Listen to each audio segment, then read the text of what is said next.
मैं अभी मौजूद हूँ पार्क व्यू होटल में और आज अंतर्राष्ट्रीय महिला दिवस मनाया जा रहा है। आज अंतर्राष्ट्रीय महिला दिवस के अवसर पे यहाँ पे अंबेडकर जी का यहाँ पर श्रद्धांजलि सभा लगा हुआ था।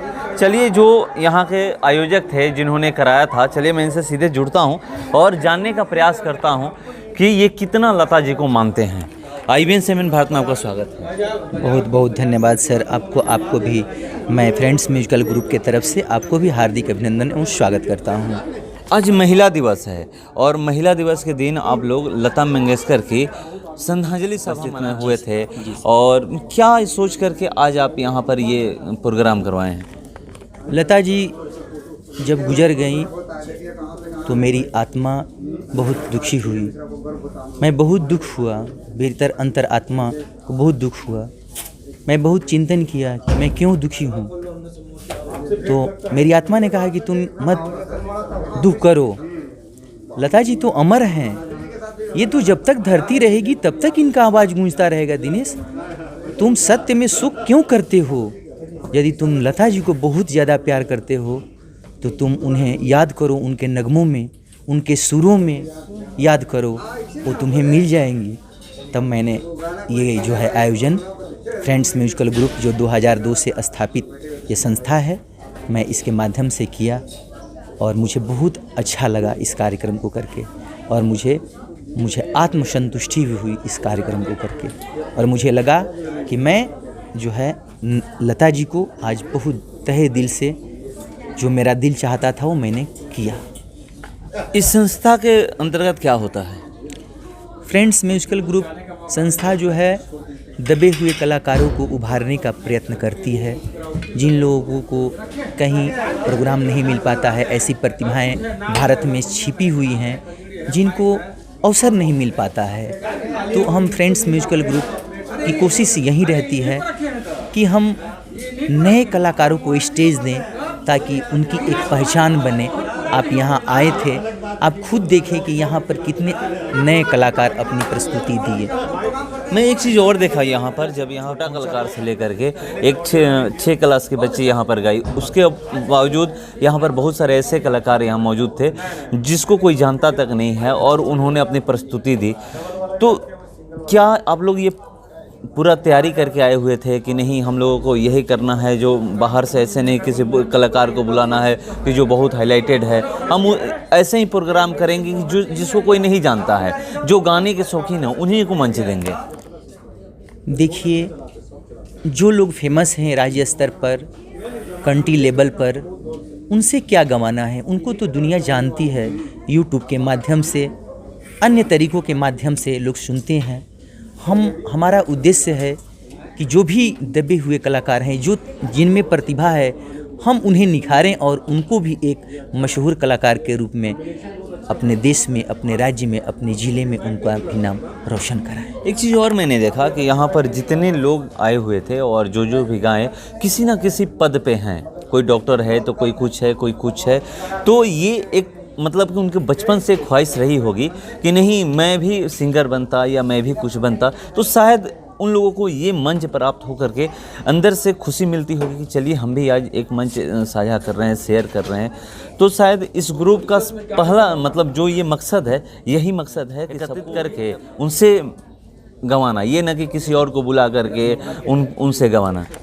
अपने संस्था के उद्देश्य और जो है मिशन को सही समझ रहे हैं। हमारा उद्देश्य यही है, कलाकार कोई बड़ा या छोटा नहीं होता, कोई जो है अपना सुर ऊंचा करके बहुत विख्यात हो जाता है। ऐसे ऐसे दीवाने हैं शहर में जो डॉक्टर या वकील रहते हुए भी और वो जो है गीत में लीन है। तो मैं उनकी भावना को देखता हूँ, उनके जज्बा को देखता हूँ और मैं चाहता हूँ कि वो आकर गाएं। आप खुद देखें होंगे कि यहाँ वो लोग गाकर कितना खुशी महसूस किए। तो मुझे भी बहुत खुशी मिलती है कि ये सभी लोग जो है अपने दूसरे प्रोफेशन को करते हुए कला में इतनी रुचि रखते हैं। कला इनके भीतर दबी है, उस दबी हुई कला को मैं उभार देता हूँ। संगीत, लोग कहते हैं कि संगीत एक ऐसा जरिया है कि अगर आप कितना भी दुखी हो तो संगीत सुन लीजिएगा तो आपके चेहरे पर मुस्कान आ जाएगी। वही देखने को यहाँ पर एक तरह से मिला। और अभी तो यहाँ पर लता जी की श्रद्धांजलि सभा मना रहे थे आप लोग। सबसे बड़ा चीज़ है कि लता जी को आप लोग अब कितना मिस कर रहे हैं?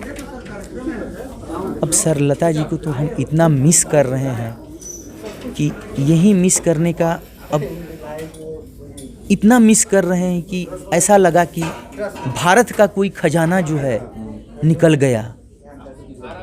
भारत का वो एक खजाना थी, और भारत की नहीं, वो एक धरती की खजाना थी जो चली गई। अब काश कभी सदियों में ऐसे ऐसे कलाकार जन्म लेते हैं तो भारत के पास जो खजाना था वो चला गया, लेकिन उनकी आवाज़ कभी नहीं जाएगी, और जब तक ये धरती रहेगी तब तक वो कभी जाएंगी नहीं। वो आवाज़ गूंजती रह जाए। हाँ, गूंजती रहेगी। उनका गाना भी है कि आवाज़ तो मेरी पहचान है, मैं रहूँ या ना रहूँ। हाँ, और आप गाना, इस गीत को आप सुने भी इस महफिल में, तो लता जी आप भी बहुत सारे गाने यहाँ पर गुनगुनाए, लता जी या फिर रफ़ी या फिर किशोर कुमार के, ये सब गाने, उसको देखकर तो यही लगता है कि आप भी गाने के बहुत शौकीन रहे हैं। मैं भी बहुत गीत का शौकीन रहा हूँ, और जो है एक समय था जो मैं बहुत गाता था, आज भी बहुत गाता हूँ। और मेरी भी हार्दिक इच्छा थी कि जो है मैं बचपन में 1993-94 में कोशिश किया कि संगीत का यहाँ शहर में प्रशिक्षण लूँ, लेकिन शहर में नहीं था उस तरह का। लेकिन मैं फ्रेंड्स म्यूजिकल ग्रुप के तरफ से मैं ज़िले में एक ऐसा संगीत विद्यालय खोलूँगा जो कि उसका बिहार में उसका नाम रोशन होगा, और कोई गर्व से कहेगा कि भोजपुर ज़िला में एक संगीत विद्यालय है, फ्रेंड्स म्यूजिकल ग्रुप। और दबे हुए कलाकार और जितने भी लोग, मानिए गिटार, सितार, जितने भी म्यूज़िक, नृत्य, गायन, सब लोग उस संस्था में जो है सीखेंगे।